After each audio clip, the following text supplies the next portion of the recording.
COVID-19 shifted our school and work to our homes, resulting in longer screen times. The average American now spends more than half the day exposing their eyes to low-wave blue light, with long-term effects of overexposure understudied.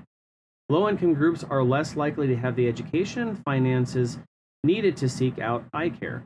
Congress should fund studies into the short and long-term effects of exposure to blue light and form a committee to help make eye care education and treatment accessible and affordable. A common trait of low-income households that require eye care is to be worried over the high cost. On March 10th, while on the job at TriMet, I was struck on the head with a heavy book bag, causing deformation to brand new frames.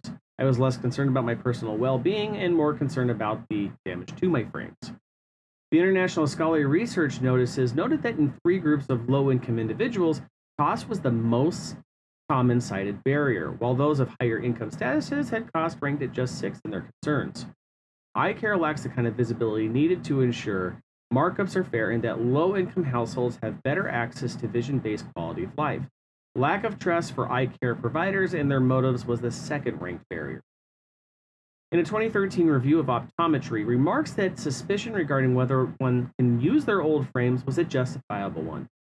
Frames have a terrible markup, and the exact cost of frame production has been notoriously difficult to nail down. In his 2011 book on monopolies, Barry Lynn notes that when shopping between eye care suppliers and providers, what appears at first to be an example of competitive capitalism in action is in fact an immense monopoly in disguise. Digital devices are a staple of modern society, and the long-term risks to our eyes remain unclear. The digital age is here to stay, and that comes with new risks that remain unknown and understudied. Social media having grabbed much of our focus, and our brain desiring that chemical release associated with has us stuck fast like quicksand. A 2019 Pew Research reports adults with mobile connectivity are especially likely to be online a lot. Among them, 32% of Americans with internet and digital devices go online almost constantly. In a 2020 iSafe Estimates report, in the early wake of COVID, they found that the average American was now spending 13 hours a day on digital devices. With so much time spent staring at screens, we neglect to consider the damage that is being done over time. In a 2020 patent application, they state that little is known regarding the long-term effects of exposure to blue light. Blue light is a prevalent emission radiation and is one of the most damaging wavelengths for the retina among solar light and LED technology from digital devices like smartphones, tablets, and TV monitors. In a 2017 Nutraceuticals World Report, we are told that exposure to low-wave blue light from digital devices in measured amounts can be beneficial, but prolonged exposure can lead to disrupted circadian rhythms, suppression of melatonin, and eye fatigue.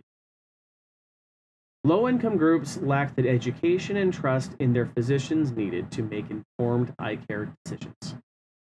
Trust and education go together, and if low-income groups are lacking in how and when one should receive checkups, then such services will lack the initiative to seek them out.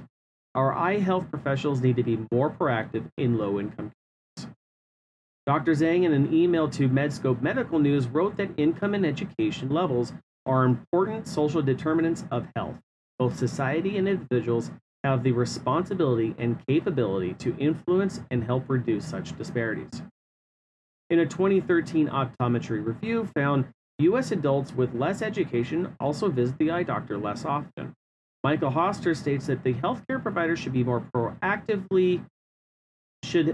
proactively educate low-income communities on the importance of regular eye examinations. More community-participated public health interventions to reduce eye care disparities are needed to bridge the gap between patient and doctor.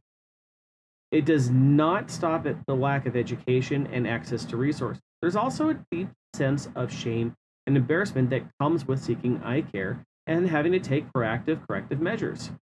This is not limited to cataracts and adult macular degeneration care, but as we age, our eyes tend to weaken. Well-delivered education on eye care can help fight the stigma and shame within our culture that surrounds eye accessories. As we continue into the digital age, the study of its effects is needed more than ever. The COVID-19 lockdowns increased average time spent on digital devices exponentially. Soaring costs on premium services to fight eye fatigue and damage are unabated. With more time spent on digital devices in our day-to-day lives, the need for access to good eye care grows ever vital. Direct efforts to educate the low-income groups is essential due to their high risk of not receiving appropriate eye care. Join me in calling on Congress to examine these well-founded concerns. The need for funded studies and advocacy is vital not just for the American adult, but for our children as well. Thank you.